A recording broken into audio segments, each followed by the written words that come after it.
بسم اللہ الرحمن الرحیم۔ السلام علیکم ورحمۃ اللہ وبرکاتہ۔ نحمده ونصلی علی رسولہ الکریم، اما بعد فاعوذ باللہ من الشیطان الرجیم، بسم اللہ الرحمن الرحیم۔ شہر رمضان الذی انزل فیہ القرآن ھدی للناس وبینات من الہدی والفرقان فمن شہد منکم الشہر فلیصم۔ وقال النبی صلی اللہ علیہ وسلم الصوم جنہ۔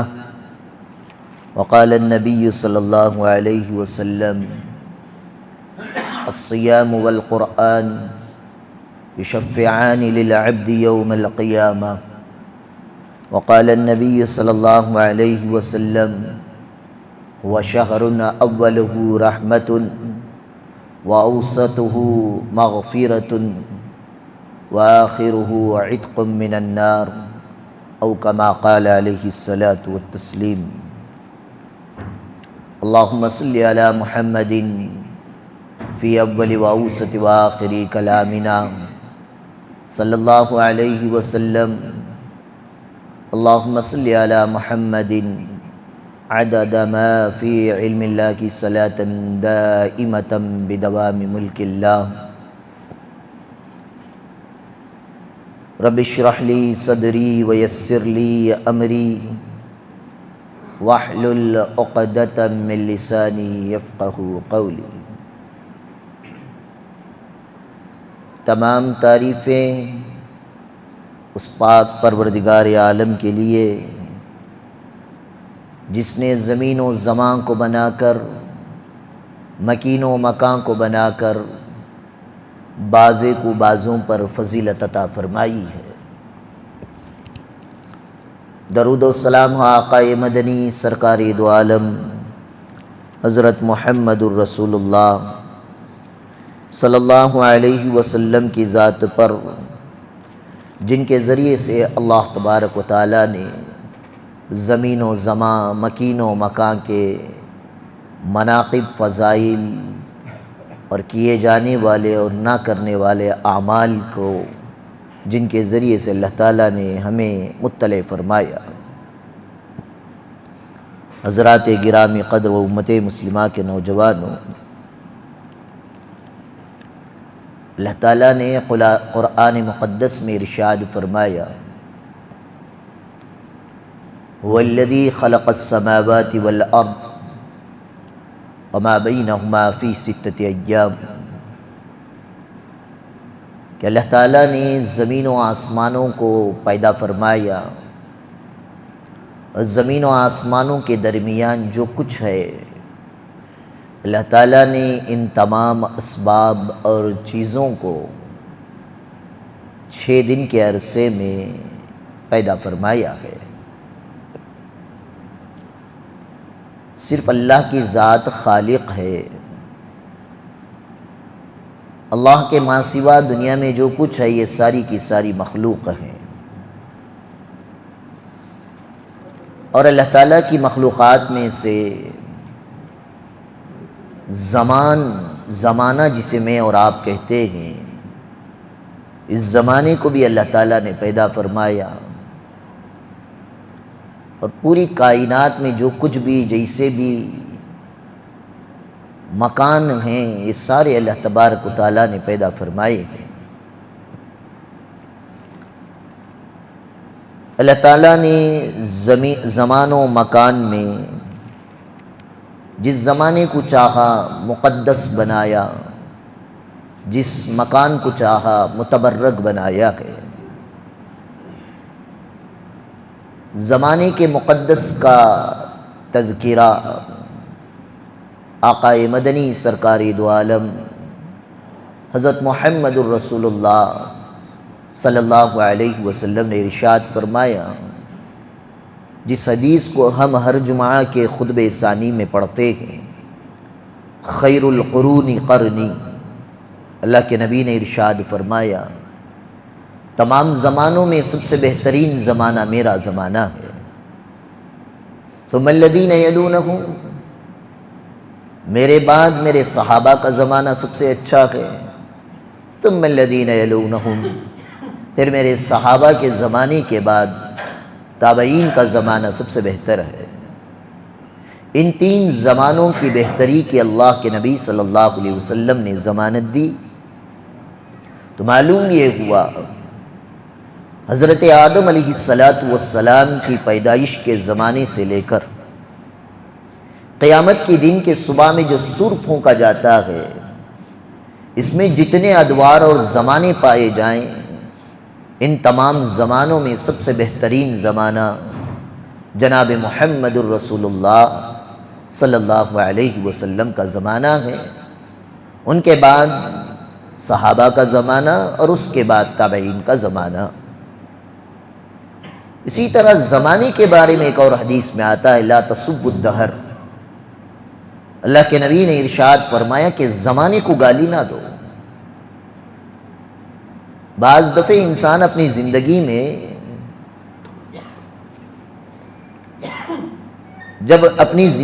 بعض دفعہ انسان بیزار ہو جاتا ہے تو آدمی زمانے کو کوسنے لگتا ہے، ہمارا زمانہ اچھا تھا بھی، یہ کیسا بیوار سی زمانہ کی، اس طرح کا لفظ استعمال کیا جاتا ہے۔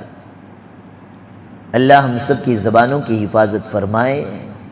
زمانے کو گالی دینے سے اللہ کے نبی نے منع فرمایا، اگر کوئی اس طرح کا کہتا ہے تو گویا کہ وہ گناہ کر رہا ہے۔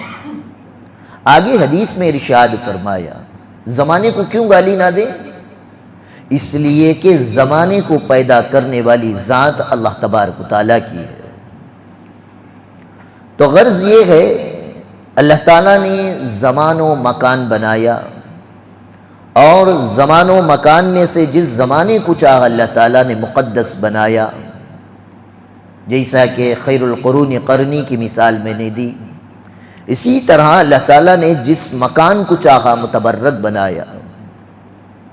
اللہ تعالیٰ نے قرآن مجید میں ارشاد فرمایا ان اول بیت وضع للناس للذی ببکہ، کہ اللہ تعالیٰ نے اس کائنات اور دھرتی پر روئے زمین پر سب سے پہلے جس مکان کو وضع فرمایا وہ اللہ کا گھر، جو کعبہ مکہ شہر کے اندر موجود ہے، مبارکا وہدی للعالمین۔ اب اس کی فضیلت بیان فرمائی کہ یہ کعبۃ اللہ جو اللہ کا گھر ہے، یہ برکتوں کا مرکز ہے اور ہدایت کا مرکز ہے۔ تو اللہ نے کعبے کو متبرک بھی بنایا اور ہادی بھی بنایا ہے، ہدایت کا ذریعہ بھی بنایا ہے۔ تو اللہ تعالیٰ نے زمان بھی بنائے، مکان بھی بنائے۔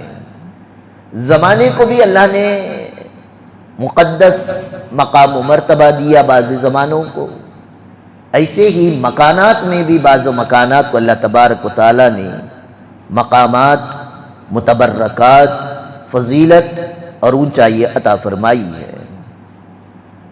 تو غرض یہ ہے ساری کی ساری کائنات کا خالق وہ اللہ تبارک و تعالیٰ ہے۔ کائنات کے جس حصے کو اللہ چاہتے ہیں مقدس بنا دیتے ہیں، یہ اللہ کی مرضی ہے۔ میں ایک مکان بناؤں، میری خود کی زمین ہو، اب وہاں پہ میں گھر بنانا چاہ رہا ہوں تو میں اپنی مرضی سے نہ بناؤں گا۔ مجھے جدھر بیڈ روم چاہیے میں ادھر بیڈ روم بناؤں گا، مجھے جدھر کچن چاہیے میں ادھر کچن بناؤں گا، آپ کو پسند آئے یا نہ آئے، لیکن میرے مکان میں میری مرضی چلتی ہے، یہ دنیا کا دستور ہے۔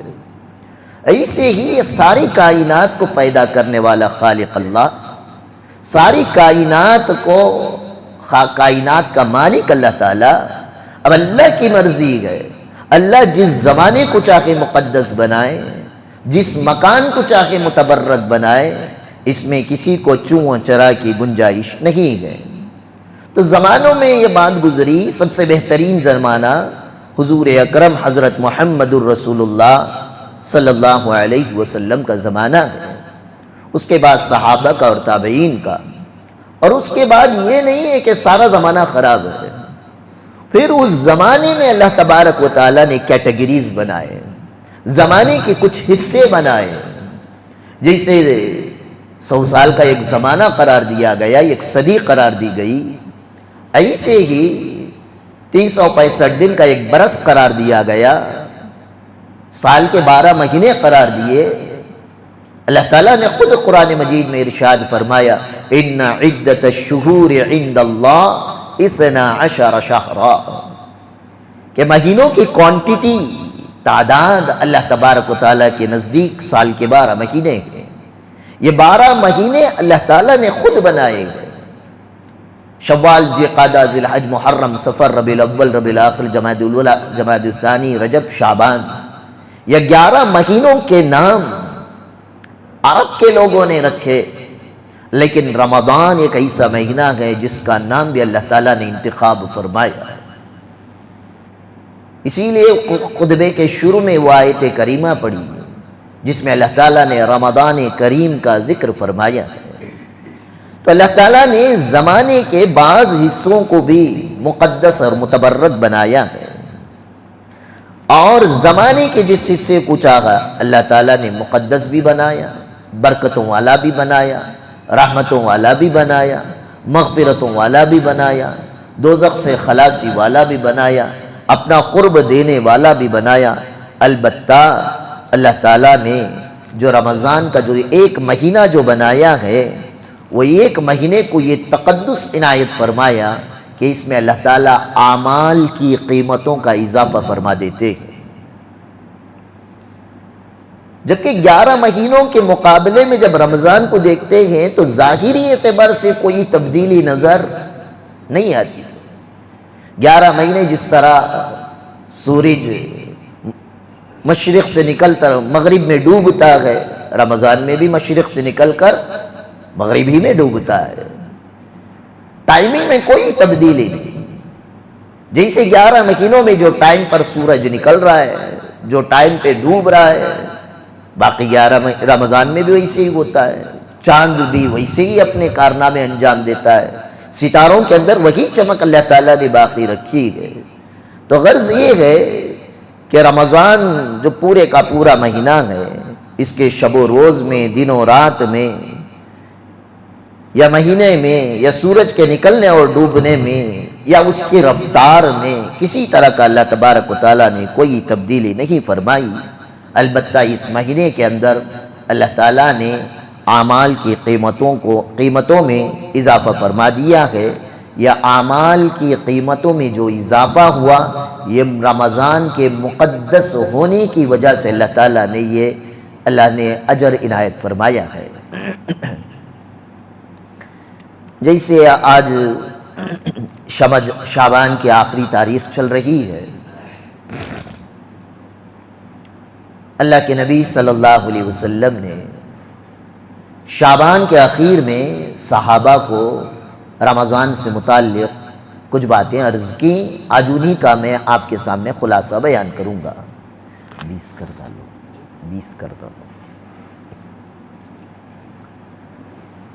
یہ جو چل رہا ہے یہ شعبان کا آخری دن ہے، گویا کہ آج شعبان کی 29 تاریخ ہے۔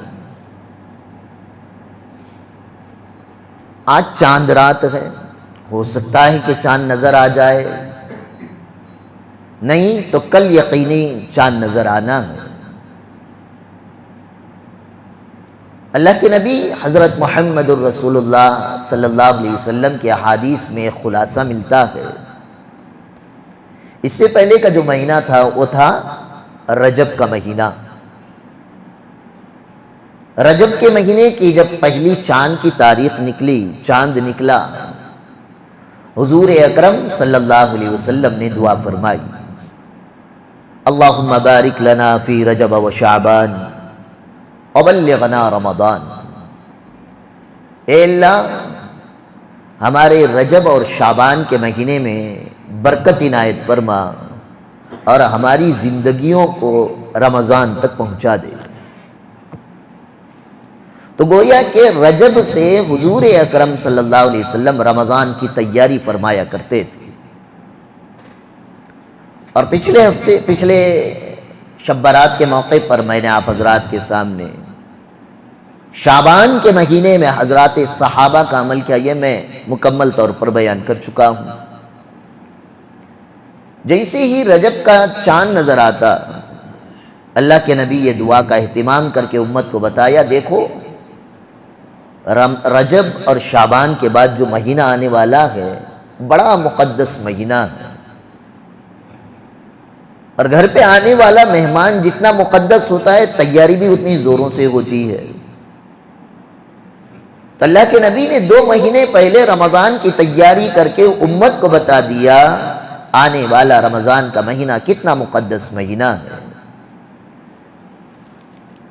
ہم ایک امتی ہونے کے ناطے ہمیں بھی چاہیے تھا ہم بھی رجب سے ہی رمضان کی تیاری کرتے، لیکن افسوس ہے ہماری تیاریوں میں اور صحابہ کی تیاریوں میں زمین و آسمان کا فرق ہے۔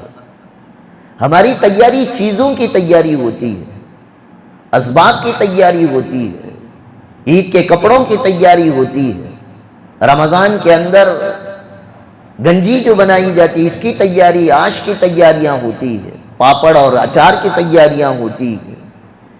لیکن قربان جاؤں صحابہ پر، صحابہ رمضان کے آنے سے پہلے جس کو قرضہ دینا ہے دے کر معاملہ ختم کرتے، جس سے لینا ہے وصول کر کے معاملہ ختم کرتے، زکاتیں نکال دیا کرتے تھے تاکہ غریب کا رمضان بھی بڑا اچھا گزرے۔ کوئی دنیاوی کام صحابہ رمضان میں باقی نہیں رکھتے تھے۔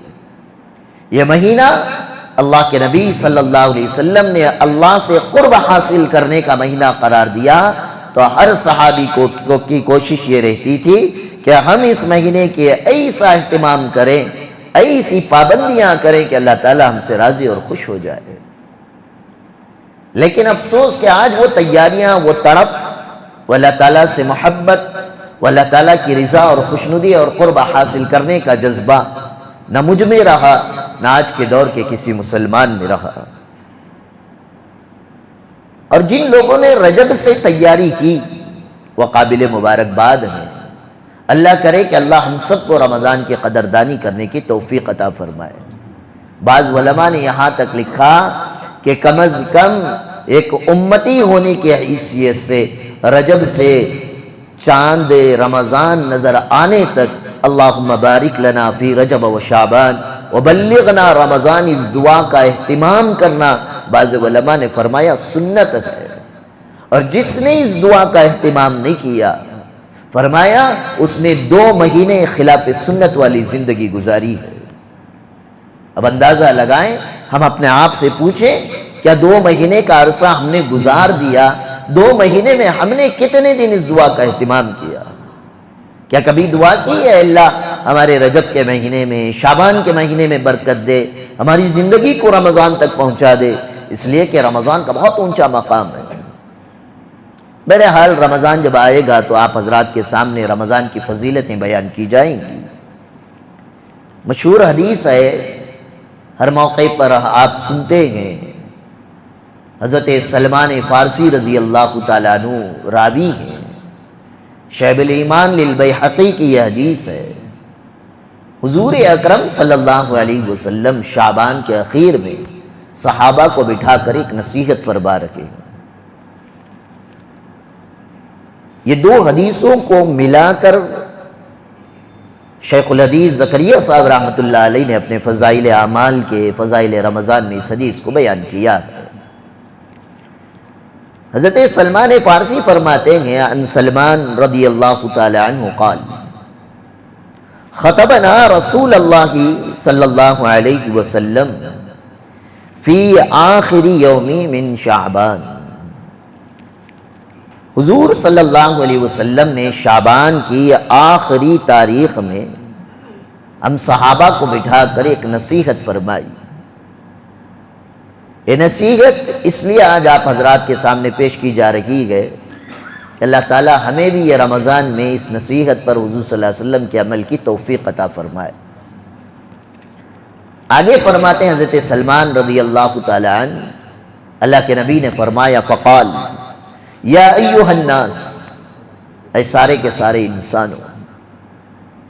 اس لفظ سے امت کو یہ بتایا گیا کہ رمضان کی فضیلت رمضان کی رحمتیں اور برکتیں اور مغفرتیں، اللہ تعالیٰ کے جو انوارات اور تجلیات جو اللہ تعالیٰ اس ماہ کے مبارک میں اتارتے ہیں، اس کا اثر صرف ایمان والوں پر نہیں، ساری انسانیت پر ہوتا ہے، چاہے وہ غیر مسلم ہو، بھیڑ ہو، چمار ہو۔ اس لیے اللہ کے نبی نے یا ایھا الآمنو، یا ایھا الایمان والو یہ قرار نہیں دیا، فرمایا یا ایھا الناس، اس سارے کے سارے انسان ہو، چاہے وہ کسی بھی مذہب سے تعلق رکھتے ہوں، چاہے کسی بھی مکان سے تعلق رکھتے ہوں، رنگ و نسل سے وہ چاہے جس جیسے بھی ہوں۔ دیکھیں رمضان مسلمانوں کا آتا ہے، لیکن جب انسان خرید و فروخت کرنے جاتا ہے، غیروں کی دکان سے بھی شاپنگ کرتا ہے، ان کا بھی فائدہ ہوتا ہے۔ ہم اس مذہب کے ماننے والے ہیں جس میں مساوات اور برابری کا درس دیا جاتا ہے۔ ہم ایسے نہ بنے جیسے کمبھ کے میلے کے موقع پر اعلان کیا گیا تھا کہ یہاں پر ہمارے مذہب والوں کے علاوہ دیگر مذہب والوں کو دکان رکھنے کی اجازت نہیں ہے۔ ہم ایسے لوگ نہیں ہیں۔ ہمارے نبی حضرت محمد الرسول اللہ صلی اللہ علیہ وسلم ساری انسانیت کے لیے نبی بن کر آئے تھے۔ انی رسول اللہ الیکم جمیعا، اللہ کے نبی صلی اللہ علیہ وسلم جس غم کے ساتھ، جس درد کے ساتھ حضرات صحابہ کے سامنے دین پیش کرتے تھے، اللہ کے دشمنوں، نبی کے دشمنوں کے سامنے بھی اللہ کے دین کو اسی طرح پیش فرمایا کرتے تھے۔ تو اللہ کے نبی نے فرمایا یا ایھا الناس، اے سارے کے سارے انسانوں، قد ادلکم شہر عظیم مبارک شہر، کہ تم پر، تمہارے اوپر ایک مہینہ ایسا آنے والا ہے جو بڑا بابرکت مہینہ ہے، عظیم، یہ اللہ تعالیٰ کی صفت ہے۔ کتنا بڑا ہے یہ اللہ کے علاوہ کوئی نہیں جانتا۔ رمضان کا مہینہ کتنا بڑا اللہ کی نظر میں ہے، اور مبارک، برکت کے اللہ تعالیٰ نے وعدے فرمائے۔ یہ مہینے میں برکت پریکٹیکلی زندگی میں دیکھیں، ہم جو کھان پان رمضان میں رکھتے ہیں، نام تو یہ ہے کہ ہم 2 وقت کی روٹی کھاتے ہیں، لیکن ایمانداری سے بتانا، جس طرح کا دسترخوان رمضان میں ہمارا سجتا ہے، سنورتا ہے، اس طرح کا رمضان کے علاوہ دیگر دنوں کے اندر ہمارا کسی طرح کا کوئی دسترخوان نہیں سجتا۔ اور برکت صرف رزق میں نہیں، صحت کے اندر بھی برکت ہوتی ہے، مال کے اندر برکت ہوتی ہے، تندرستی کے اندر برکت ہو جاتی ہے، اوقات اور وقت اور ٹائمنگ کے اندر اللہ تبارک و تعالیٰ برکت دے دیتے ہیں۔ تو غرض یہ ہے کہ اللہ کے نبی نے فرمایا تم پر ایک ایسا مہینہ آنے والا ہے جو اللہ کی نظر میں بڑا اونچا مقام رکھتا ہے۔ اسی کے ساتھ فرمایا شہر عظیم، شہر مبارک، وہ بہت برکت والا مہینہ ہے۔ آگے حدیث میں فرمایا شہر فیہ لیلۃ خیر من الف شہر، یہ رمضان کا مہینہ ایک ایسا مہینہ ہے، اس مہینے کے اندر اللہ تبارک و تعالیٰ نے ایک ایسی رات رکھی ہے، وہ رات 1000 مہینوں سے زیادہ افضل قرار دی گئی۔ یعنی 1000 راتوں میں جو آدمی عبادت کرنے پر جو اجر، جو ثواب اسے ملتا ہے، اللہ تبارک و تعالیٰ ایک رات میں عبادت کرنے پر وہ اجر و ثواب عنایت فرمائیں گے۔ ایسی مقدس رات جسے زبان کے اندر احادیث کے لیلۃ القدر کہا گیا، اللہ تعالیٰ نے مستقل اس پر سورت نازل کر دی گئی۔ یہ لیلۃ القدر کی رات بھی اللہ کے نبی نے ارشاد فرمایا رمضان کے مہینے میں آتی ہے۔ اب اس میں طے نہ کریں کہ 27 رمضان ہی ہے، یہ تعین نہ اللہ تعالیٰ نے بیان فرمایا، نہ جناب محمد الرسول اللہ صلی اللہ علیہ وسلم نے بیان فرمایا ہے۔ آگے اللہ کے نبی صلی اللہ علیہ وسلم نے ارشاد فرمایا شہر جعل اللہ صیامہ فریضہ، کہ یہ وہ مقدس مہینہ ہے کہ جس کے روزے کو اللہ تبارک و تعالیٰ نے فرض قرار دیا۔ فرض جانتے ہیں نا، یہ اسینشیل چیزیں ہیں۔ ایک آدمی کلمہ پڑھ کر توحید اور رسالت کا اقرار کر کر ایمان میں داخل ہو گیا، اس پر 4 چیزیں فرض ہو جاتی ہیں، جس کو اسلام کی بنیاد، پلرز آف اسلام کہا گیا تھا۔ ایک توحید و رسالت، اس کے بعد 4 چیزیں فرمایا، نماز کی پابندی کرنا، رمضان کے روزے رکھنا، مال کی زکوٰۃ دینا، وسعت ہو تو حج بیت اللہ کرنا، یہ 4 چیزیں فرض ہیں۔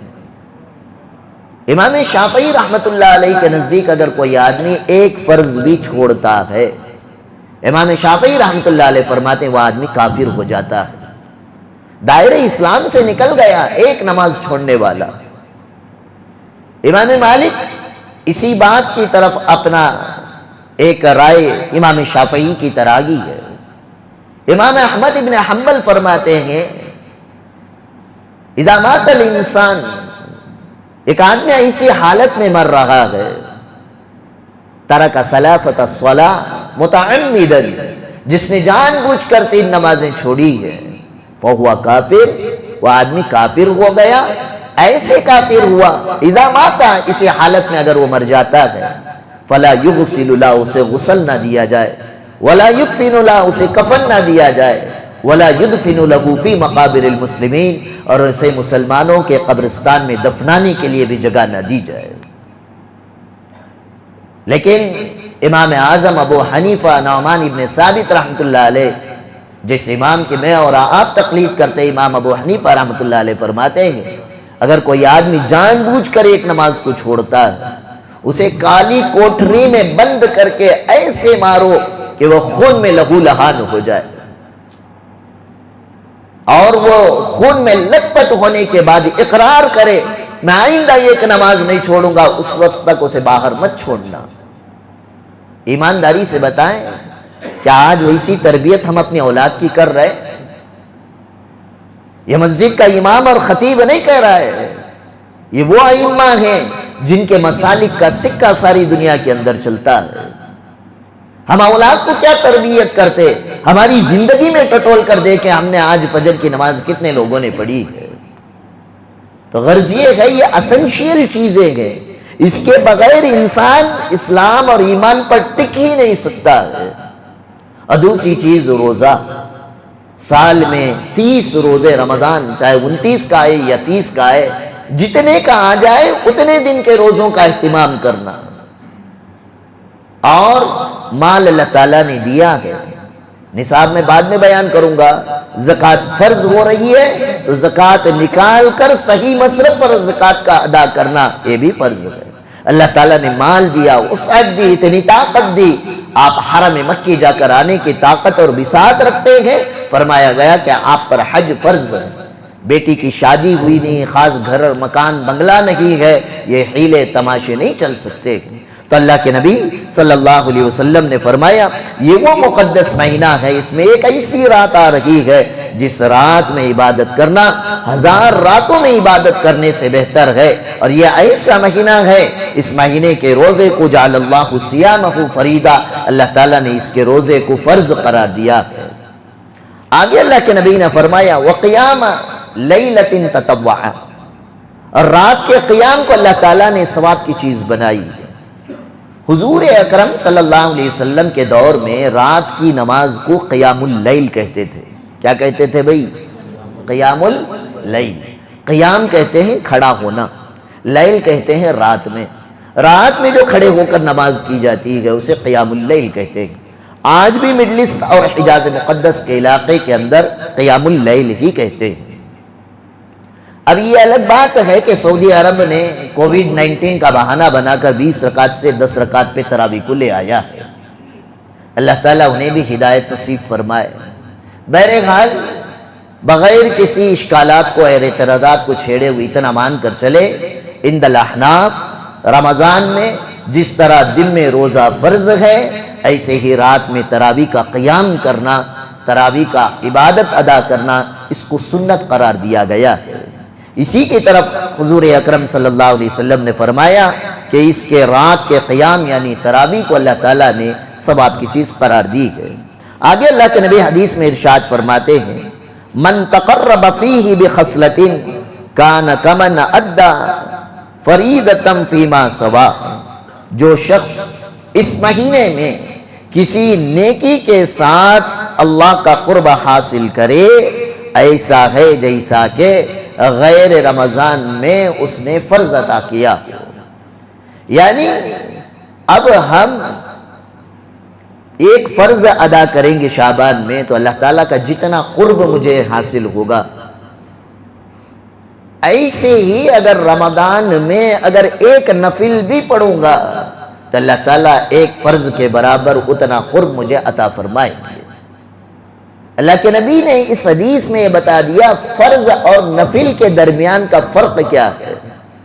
فرض یہ کمپلسری ادا کرنا ہے، نفل جتنا انسان ادا کرے گا اللہ تعالیٰ کا وہ بندہ اتنا کہ اللہ کے قریب ہوتا رہے گا۔ لیکن رمضان کے نفل کے بارے میں فرمایا رمضان کی نفل ایسے ہے جس نے ایک رمضان میں ایک نفل ادا کی تو غیر رمضان میں اس نے ایک فرض ادا کیا تو کتنا اجر، کتنا ثواب، کتنا اونچا مقام مل سکتا ہے۔ اللہ تبارک و تعالیٰ اتنا اونچا مقام عنایت فرمائیں گے۔ آگے فرمایا وَمَنْ عَدَّ فَرِيدَةً فِيهِ كَانَ كَمَنْ عَدَّ 70 فَرِيدَةً فِي مَا سِوَا، کہ اگر کوئی آدمی رمضان میں ایک فرض ادا کرے گا اللہ تبارک و تعالیٰ اسے ایک کا 70 گنا فرض ادا کرنے کے برابر اجر و ثواب عنایت فرمائیں گے۔ بہرحال یہ حدیث یہ باتیں بار بار ہم سنتے رہتے ہیں۔ آگے اللہ کے نبی نے ارشاد فرمایا وَهُوَ شَهْرُ الصَّبْرِ، یہ جو رمضان کا مہینہ جو آ رہا ہے یہ صبر کا مہینہ ہے۔ صبر کے معنی کیا؟ ہم لوگ صبر کے معنی سمجھتے ہیں کون کی مار دلیا تو خاموش ہو جانا، ظلم کو برداشت کرنا صبر نہیں، ظلم کو ظالم کا جواب برابر کھڑے ہو کر اسے دینا چاہیے۔ ہاں اگر ظلم نہیں ہو رہا ہے، ہم پہ تکلیف ہو رہی ہے، اذیت پہنچ رہی ہے، انجانے سے کسی کے ذریعے سے مجھے کوئی ٹھیس لگ گئی، اب وہ بات سننے کے بعد بھی اگر میں خاموش ہو جاؤں، اپنے آپ کو تسلی دے لوں، برداشت کر لوں، تو فرمایا جاتا ہے برداشت کرنے کا نام صبر ہے۔ اور رمضان میں انسان سب کچھ کرتا ہے، سحری بھی کھلاتے ہیں، افطاری بھی کھلاتے ہیں، ہر ایک سے اچھی بات چیت بھی ہوتی ہے، نمازوں کی پابندی بھی ہوتی ہے، لیکن معاف فرمائے بھوک کی چیڑ میں انسان بے صبرہ بن جاتا ہے۔ اللہ کے نبی صلی اللہ علیہ وسلم نے تمام تر اس مہینے کی فضیلت بیان کرتے ہوئے سب سے پہلے جو نام دیا اس مہینے کو فرمایا وہ شہر الصبر، یہ صبر کا مہینہ ہے۔ ہاں روزے کی حالت میں آپ کو چیڑ آئے گی، بھوک جب لگتی ہے، پیٹ جب خالی ہوتا ہے، انسان کے اندر چڑچڑاپن آ جاتا ہے، نہ نیند آتی ہے، نہ چین رہتا ہے، نہ سکون رہتا ہے، بچوں کا کھیلنا غصے کا سبب بن جاتا ہے، کسی کا زور زور سے باتیں کرنا غصے کا سبب بن جاتا ہے۔ لیکن ایسے ٹائم میں اپنے آپ کو برداشت کرنا پڑے گا۔ اسی لیے اللہ کے نبی نے فرمایا وَهُوَ شَهْرُ الصَّبْرِ، یہ مہینہ صبر کا یعنی برداشت کا مہینہ ہے۔ چڑ کر لڑائی جھگڑا کرنا، بات بات پر کھیل تماشا کھڑے کر دینا، اب دیکھنے پہ جب آتے عصر کے بعد جو نکلتے ہیں ایسا منظر نظر آتا ہے، سموسے کے لیے نہیں، کوئی جنگ لڑنے کے لیے کھڑے ہوں، میں پہلے آیا تو پہلے آیا، دھکا دھکی، ایک کھجور کے لیے خون خرابے پر اتر آتی ہے یہ قوم۔ کتنے افسوس کی بات ہے۔ اللہ کے نبی نے فرمایا یہ صبر کا مہینہ ہے، اور یہ مہینے کے اندر انسان کو صبر کرنا چاہیے۔ صبر کریں گے تو ملے گا کیا؟ آگے اللہ کے نبی نے پھل بیان فرمایا وَالصَّبْرُ لَهُ الْجَنَّةِ، وَالصَّبْرُ بَدْلُهُ جَنَّةِ، صبر کے بدلے اللہ تبارک و تعالیٰ برداشت کرنے کی وجہ سے جنت عنایت فرماتے ہیں۔ دوسری کوالٹی اللہ کے نبی صلی اللہ علیہ وسلم نے اس مہینے کے بارے میں فرمایا وَالشَّهْرُ الْمُوَاسَاةِ، یہ مہینہ غم خاری کا ہے، ہمدردی کا ہے۔ اللہ نے آپ کو اچھی غذا دے دی، ایک وہ غریب بھی ہے، یتیم بھی ہے، بیوہ بھی ہے، مساکین بھی ہیں، اور غریب لوگ بھی ہیں، ان پر ہمدردی کریں، ان کے غم کو بانٹ لیں۔ آپ کے اللہ نے جو نعمتیں دی ان نعمتوں میں جن کو اللہ نے نعمتیں نہیں دی ان تک یہ نعمتیں پہنچائیں۔ صحابہ یہ عمل رمضان سے پہلے رجب میں اور شعبان میں کر لیا کرتے تھے، لیکن ہم بڑے لالچی لوگ ہیں، ہمیں ایک کا 70 چاہیے، اس لیے زکوٰۃ بھی ہم رمضان میں نکالتے ہیں۔ اچھی بات ہے آپ کے اندر نیکیوں کا حرص ہے، لیکن صرف زکوٰۃ کے حد تک اپنی نیکیوں کے حرص کو نہ رکھیں۔ اللہ نے جو مال دیا افطار میں کچھ لے رہے ہیں، پڑوس کے لیے بھی ملا کر لے لیا کریں، اور غریبوں کے لیے لے لیا کریں۔ روزے دار کی فضیلت آگے الگ سے اللہ کے نبی صلی اللہ علیہ وسلم نے بیان فرمایا، اور یہاں پر اس چیز میں غور رکھنا ہے، یہ غمخواری اور ہمدردی صرف مسلمانوں کے ساتھ نہیں، اسی لیے شروع میں اللہ کے نبی نے فرمایا یا ایھا الناس، اے سارے کے سارے انسانوں، اب ہم ایمان والے ہیں، ہمارے محلے کے اندر غیر مسلم رہتے ہیں، ہمارے رمضان سے انہیں تکلیف نہ ہو، ہماری عبادتوں سے انہیں تکلیف نہ ہو، سحری میں اٹھ کر اتنا شور غلہ نہ کریں کہ پڑوس کے غیر مسلم کی نیند خراب ہو۔ ہاں جب آپ باہر سے اپنے لیے کچھ لائیں، ان کے گھر بھی کچھ ایسی چیزیں پہنچا دیں جس کو وہ کھانے میں جھجک محسوس نہ کرتے ہوں۔ اس لیے کہ کچھ لوگ ہوتے ہیں جو ویجیٹیرین ہوتے ہیں، ان کے لیے اگر پیکیج چیز اگر لے جا کر آپ تحفہ دیتے ہیں تو انکار نہیں کرتے۔ اس سے ایک اچھا میسج جائے گا کہ یہ مسلمانوں کا مہینہ کتنا پیارا مہینہ ہے، یہ آپس کی دشمنیوں کو ختم کر دیتے ہیں، ہر ایک کے لیے اپنے دل میں محبت رکھتے ہیں۔ آج کے دور کے اندر اس چیز پر خاص کر ملک بھارت کے مسلمانوں کو اس چیز پر زیادہ دھیان اور توجہ دینے کی ضرورت ہے۔ تو اللہ کے نبی نے فرمایا کہ یہ غمخواری کا مہینہ، ہمدردی کا مہینہ، برابری کا مہینہ ہے، اونچ نیچ کو نہ دیکھو، مقام و مرتبے کو نہ دیکھو، ہر انسان کے ناطے آپ اپنے بھلائی کو آگے بڑھاتے رہو۔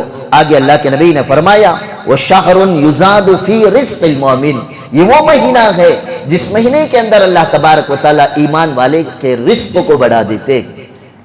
ایمانداری سے دیکھیں، پریکٹیکلی دیکھیں نا، 1400 سال پہلے اللہ کے نبی نے اس زمانے میں یہ حدیث کہی جس زمانے کے اندر صحابہ کے پاس روزہ افطاری کے لیے کھجور میسر نہیں تھا۔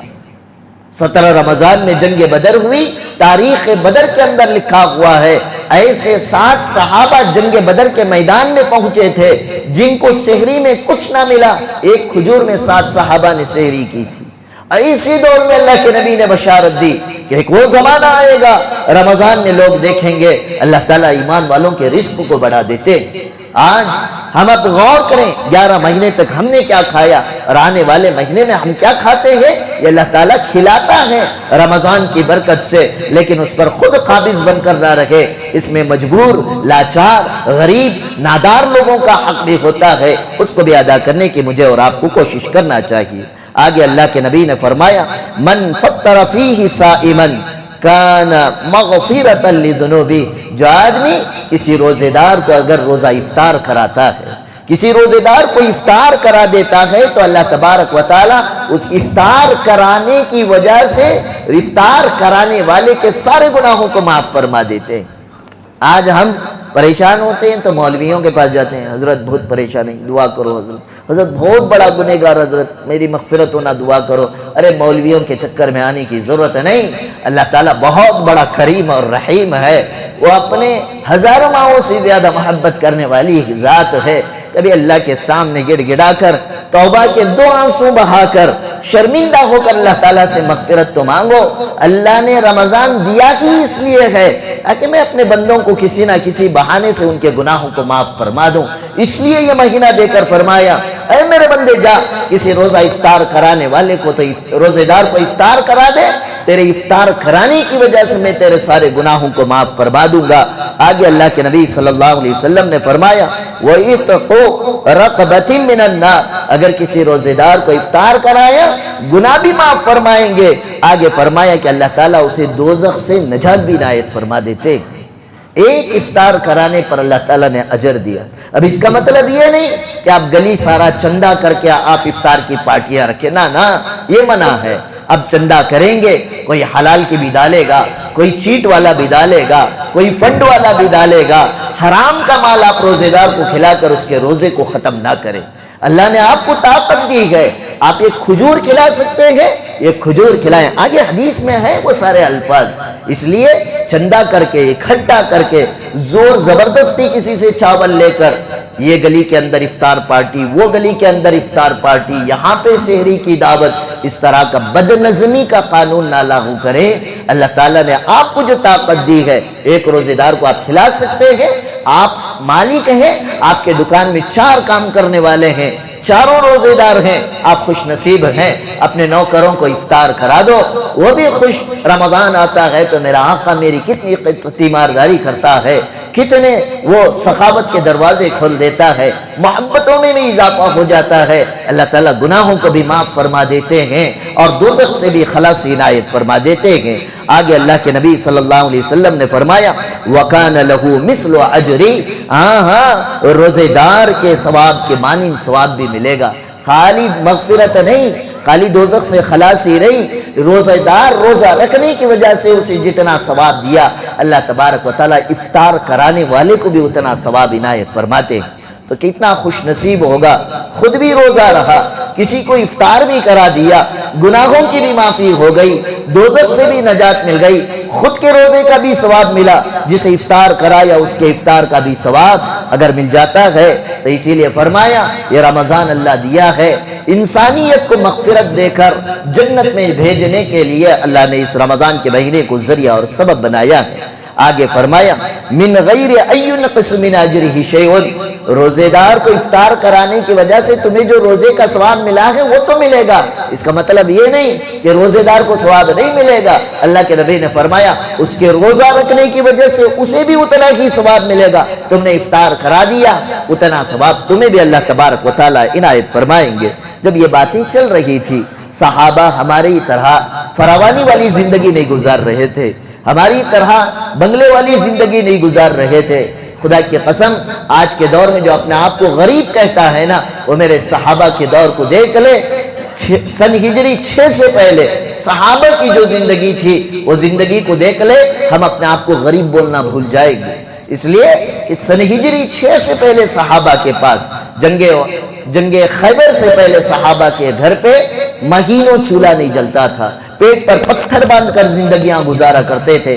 فتح خیبر کے بعد صحابہ کی زندگی میں مال کی فراوانی آئی، اتنا مال آیا، اتنا مال آیا. حضرت ابو ہریرہ فرماتے ہیں ناک جب نکل جاتی پہنچنے کے لیے کپڑا تلاش کرتے تو ہم ریشم سے اپنی ناک صاف کر کے ریشم کے کپڑے کو پھینکا کرتے تھے.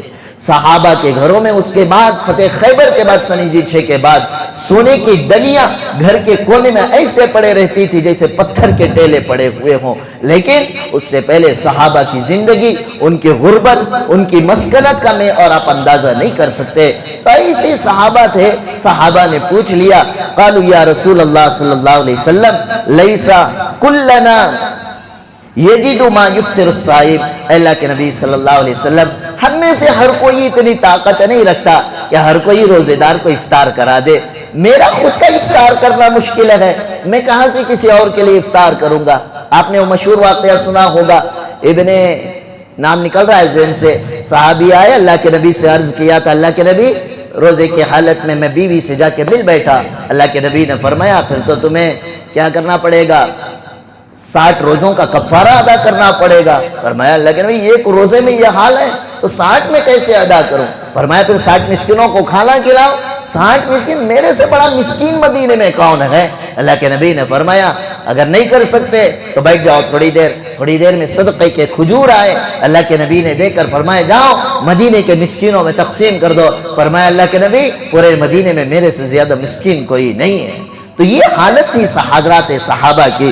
حضرات صحابہ نے ایسی زندگی گزاری ہے، ایسے دور کے اندر صحابہ نے پوچھ لیا اللہ کے نبی صلی اللہ علیہ وسلم ہم میں سے ہر کوئی کسی کو افطار کرانے کی طاقت نہیں رکھتا ہے تو ہمیں کیا ملے گا. فقال رسول اللہ صلی اللہ علیہ وسلم، اللہ کے نبی صلی اللہ علیہ وسلم نے ارشاد فرمایا یعطی اللہ هذا الثواب من فطر صائما علی تغری، کہ اللہ تبارک و تعالی تم نے کسی روزے دار کو یہ کھجور کھلا دیا تو وہ یہ کھجور کھلانے پر بھی اللہ تبارک و تعالی اتنا کہ اجر اور ثواب تمہیں عنایت فرمائیں گے. ضروری نہیں ہے روزے دار کو بھر پیٹ کھانا کھلانا. اگر آپ کی ایک کھجور کھلانے کی طاقت ہے آپ ایک کھجور کھلا دیں، اور شربت ماء یا ایک گھونٹ پانی پلانے کی آپ کو طاقت ہے روزے دار کو ایک گھونٹ پانی پلا دے، اور مسقط لبن یا ایک گھونٹ کسی کو لسی پلانے کی طاقت ہے آپ ایک گھونٹ لسی ہی پلا دیں. اللہ تبارک و تعالی اتنا کھلانے پر بھی اللہ تعالیٰ تمہیں اتنا کی اجر دیں گے جتنا ایک روزے دار کو افطار کرانے پر اللہ تبارک و تعالیٰ نے اجر دینے کا وعدہ فرمایا ہے. اسی طرح ایک اور حدیث میں آتا ہے وَمَنْ أَشْبَعَ صَائِمًا سَقَاهُ اللَّهُ فِي حَوْضِ شَرَبَةٍ لَا يَزْمَعُ حَتَّى يَدْخُلَ الْجَنَّةِ. ہاں اگر کسی روزے دار کو پیٹ بھر کر افطار کرا دیا، اللہ کے نبی صلی اللہ علیہ وسلم نے ارشاد فرمایا اللہ تعالیٰ حشر کے میدان میں جہاں نفسی نفسی کا عالم ہوگا، کوئی کسی کا پرسان حال نہیں ہوگا، ایک نیزے کے فاصلے پر سورج ہوگا، تپتی ہوئی زمین ہوگی، دور دور تک سایہ نہیں ہوگا، ہر کوئی پانی کی پیاس سے تڑپ رہا ہوگا۔ ایسے موقع پر روزے دار کو افطار بھر پیٹ کرانے والے کو اللہ تبارک و تعالیٰ یہ اختیار دیں گے، وہ میرے حوض کوثر پر آئے گا اور میں اپنے ہاتھوں سے اسے جام کوثر پلاؤں گا۔ اس کا اثر یہ ہوگا کہ وہ آدمی جنت میں جانے تک اس کو پیاس نہیں لگتی ہے۔ یہ فضیلت اللہ کے نبی صلی اللہ علیہ وسلم نے ایک روزہ دار کے افطار کرانے کے اللہ کے نبی صلی اللہ علیہ وسلم نے ارشاد فرمائی۔ آگے فرمایا ہوا شہرنا اولہ رحمت، یہ جو رمضان کا مہینہ جو آنے والا ہے یہ اتنا بابرکت مہینہ ہے، اس کے شروع کے 10 دن بڑے رحمتوں والے ہیں، اللہ تعالیٰ کی خوب باران رحمت ہوتی ہے۔ جو آدمی پہلے سے گناہوں سے بچا ہوا ہے، اللہ تعالیٰ اس رحمت کے ذریعے سے اس کے مقام کو بلند کرتے ہیں، مرتبے کو اونچا کرتے ہیں، فضیلتوں اور مناقب وہ پاتا ہوا چلا جاتا ہے، جنت میں اعلیٰ درجے تک پہنچنے کا ذریعہ اور سبب بن جاتا ہے۔ آگے فرمایا وَأَوْسَطُهُ مَغْفِرَةٌ، اس مہینے کا دوسرا عشرہ ایسا ہے جس میں اللہ تعالیٰ مغفرت کے فیصلے کرتے ہیں۔ ہے کوئی نادم اور شرمندہ گنہگار، توبہ کے آنسو بہا کر اللہ کے دربار میں توبہ کرے، اللہ تبارک و تعالیٰ ایسے گناہوں سے پاک و صاف کر دیں گے جیسا کہ اس نے کوئی گناہ کی نہ کیا ہو۔ آگے اللہ کے نبی نے فرمایا وَشَهْرٌ آخِرُهُ عِتْقٌ مِّنَ النَّارِ، اور اس مہینے کا آخری عشرہ ایسا عشرہ ہے جس میں اللہ تبارک و تعالیٰ ساری انسانیت کے گناہگاروں کو دوزخ سے خلاصی کا پروانہ نصیب فرماتے ہیں۔ حضرت شیخ الحدیث زکریا صاحب رحمۃ اللہ علیہ نے فرمایا انسان کے تین طرح کے انسان ہوتے ہیں۔ جو متقی پرہیزگار ہیں ان کا اثر شروع ہی سے، رمضان کے شروع ہی سے ان پر ہونے لگتا ہے۔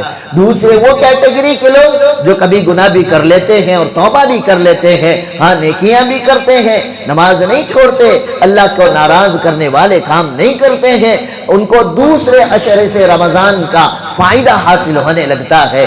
تیسرے وہ لوگ جو زندگی میں گناہ بھی کرتے رہے لیکن انہیں توبہ کے اللہ نے توفیق دے دیا اور وہ توبہ کر لیے، تو اس کے بعد اللہ تعالیٰ آخری عشرے میں ایسے انسانوں کے اللہ تعالیٰ مغفرت کا فیصلہ فرما دیتے ہیں۔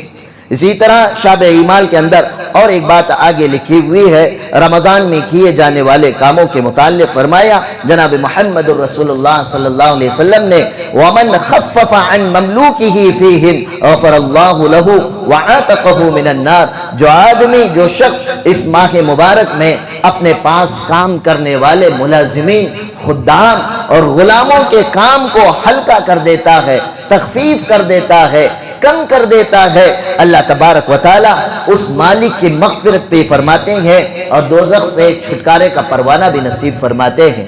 آپ کا کارخانہ ہے، آپ کے یہاں بہت سارے لوگ کام کرنے والے ہیں، اللہ تعالیٰ نے آپ کو سیٹ بنایا ہے، آپ کو مالک بنایا ہے، اب آپ کی ذمہ داری بنتی ہے۔ یہ وہ مہینہ ہے جس مہینے میں اللہ ساری انسانیت پر رحم کھاتا ہے، اب آپ مالک ہیں، آپ کی ذمہ داری ہے اللہ کے بندوں پر رحم کھاؤ۔ روزے دار لوگ ہیں، ان کے 8 گھنٹے کی ڈیوٹی کے بجائے ان کی 6 گھنٹے کی ڈیوٹی کر دو، زیادہ بوجھ نہ ڈالو، ان کے روزے دار ہونے کی حیثیت سے آپ ان کے کام کو اگر ہلکا کر دیتے ہیں، اللہ کے نبی صلی اللہ علیہ وسلم نے ایسے انسانوں کے لیے بشارت دی غفر اللہ تعالیٰ اس کے گناہوں کو معاف فرما دیتے ہیں، وَعَاتَقَهُ مِنَ النَّارِ، اللہ تعالیٰ ایسے مالک کو دوزخ سے نجات بھی عنایت فرما دیتے ہیں۔ ایک اور حدیث میں ارشاد فرمایا اللہ کے نبی صلی اللہ علیہ وسلم نے وَاسْتَكْثَرُوا فِيهِ مِنْ 4 خِصَالٍ، اس مہینے کے اندر 4 کاموں کو کرنے کا آپ منظم طریقے سے کوشش کریں گے انشاءاللہ۔ پورے مہینے میں کتنے کام کرنا ہے؟ 4 کام کرنے ہیں۔ کون فرما رہے؟ حضور اکرم حضرت محمد الرسول اللہ صلی اللہ علیہ وسلم نے فرمایا 4 چیزوں کی اس میں کثرت کیا کریں۔ خصلتین ترضون بہما ربکم، اس میں سے 2 کام ایسے ہیں، ان 2 کاموں سے اللہ تبارک و تعالیٰ کو راضی کرنا ہے، 2 کاموں سے اللہ کو راضی کرنا ہے۔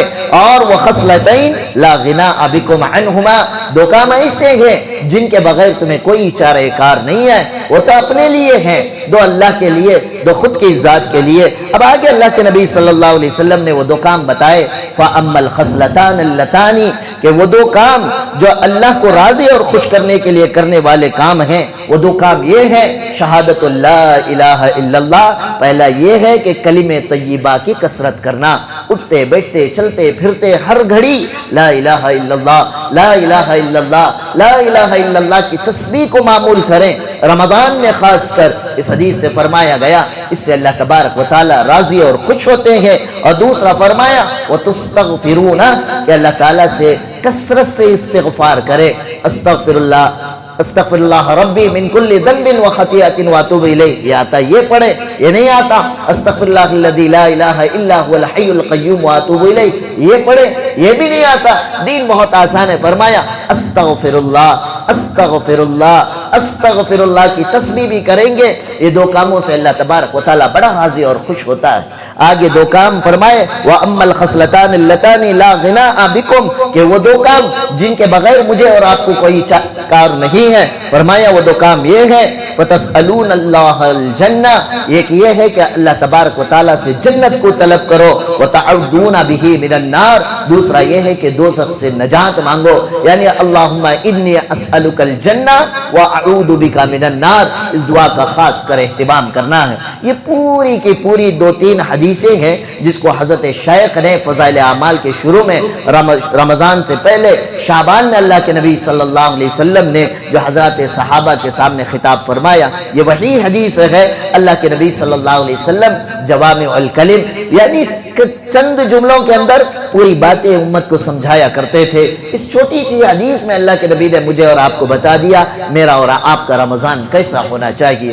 اس آنے والے مہینے کی قدردانی کریں، گنے چنے چند دن رہ گئے ہیں، گنے چنے چند گھنٹے رہ گئے ہیں، ہو سکتا ہے کہ آج چاند نظر آ جائے، نہ زیادہ تر امید کل کے نظر آنے کی ہے، تو لہٰذا ابھی یہ جو 24 گھنٹے کا جو کچھ بھی ہماری زندگی میں وقفہ ملا ہے اس کو غنیمت جانیں اور اہتمام کریں، دعا کریں۔ پتہ نہیں کہ رمضان سے پہلے کس کی ہم میں سے سانسیں بند ہو جائیں۔ پچھلے رمضان ہمارے کتنے دوست احباب ہمارے ساتھ تھے، آج اللہ تعالیٰ نے ان کو رمضان کی مبارک ساعتیں نصیب نہیں فرمائی، لیکن ہمیں اگر فرما دے تو یہ ہماری خوش قسمتی ہے، اللہ تعالیٰ سے مانگا کرے۔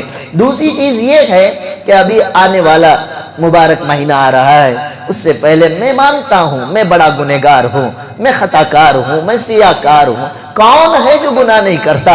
اللہ کے نبی نے تو فرمایا کل بنی آدم خطاء، آدم کے ہر اولاد سے غلطی ہوتی ہے، کوئی دودھ کا دھلا نہیں ہے، یہ ہم نے بنا لیے ہیں۔ یہ مولوی ہو کر گناہ کرتا ہے، یہ امام ہو کر نافرمانی کرتا ہے، یہ خطیب ہو کر، ارے میرے نبی نے تو فرمایا کل بنی آدم خطاء، نبیوں کے علاوہ ہر ایک انسان سے بنی آدم سے غلطی ہوتی ہے، غلطی ہونا جرم نہیں۔ آگے اللہ کے نبی نے فرمایا وخیر الخطائین من التوابین، ان گناہ کرنے والوں میں سب سے بہترین گناہ کرنے والا وہ ہے جو اپنے گناہوں پر توبہ کرتا ہو۔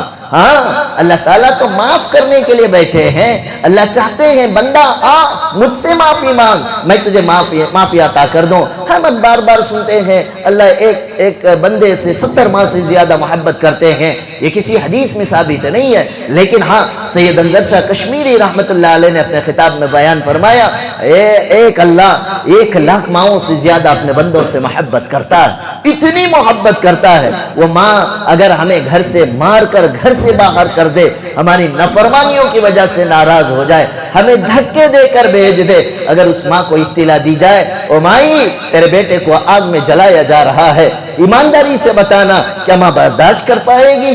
نہیں کر پائے گی۔ یہ تو 1,00,000 ماؤں سے بھی زیادہ محبت کرنے والا رب وہ نہیں چاہتا ان تعذبہم فإنہم عبادک، اللہ ہمیں دوزخ میں ڈال کر اللہ کو ملے گا کیا؟ اللہ تو چاہتے ہیں میرا نبی راضی اور خوش ہو جائے، اور نبی چاہتے ہیں میرا بندہ میری امت جنت میں چلی جائے۔ آؤ یہ آنے والا ماہ مبارک اللہ کو منانے کا مہینہ، رسول اللہ کو منانے کا مہینہ، اس مہینے سے پہلے اپنے گناہوں پر نادم اور شرمندہ ہو کر توبہ کرے۔ اے اللہ ہمارے گناہوں کی نحوست ہے، فلسطین کے 50,000 مسلمانوں کو شہید کیا گیا، ہمارے گناہوں کی نحوست ہے دنیا کے اندر زلزلے برپا ہوئے، ہمارے گناہوں کی نحوست ہے سیلاب متاثرین دنیا میں پائے گئے، وائناڈ کے اندر لینڈ سلائڈنگ کے واقعات ہوئے، ہمارے گناہوں کی نحوست ہے فضائی طاقتیں بیٹھ کر ظلم کر رہی ہے، ہماری مساجد کو بلڈوزر کیا جا رہا ہے، ہماری عیدگاہوں کو نشانے بنایا جا رہا ہے، یا ہماری وقت کی ترمیمات کو لا کر مسلمانوں کو نقصان پہنچایا جا رہا ہے، یا ہمارے گناہوں کی نحوست ہے۔ ہم اپنے گناہوں سے نادم اور شرمندہ ہو کر آنے والے مہینے سے اللہ کا ایک نیک اور سچا بندہ بن کر زندگی گزارنے کو اگر ہم نے آج ٹھان لیا، خدا کی قسم آنے والے رمضان سے آپ دیکھیں گے جس طرح اللہ نے صحابہ کے دور میں رمضان میں فتح مکہ دے کر مسلمانوں کو کامیاب فرمایا، ایسے ہی اس رمضان کو ہندوستان کے مسلمانوں کو فتح مکہ کی شکل میں عروج اور ترقی عنایت فرما سکتا ہے۔ کریں گے سب انشاءاللہ۔ اللہ تعالیٰ سے دعا ہے اللہ تعالیٰ ہم تمام احباب کو اپنے گناہوں پر توبہ کرنے اور آنے والے ماہ سیام کے قدردانی کرنے کی اللہ توفیق عطا فرمائے۔ وآخر دعوانا الحمدللہ۔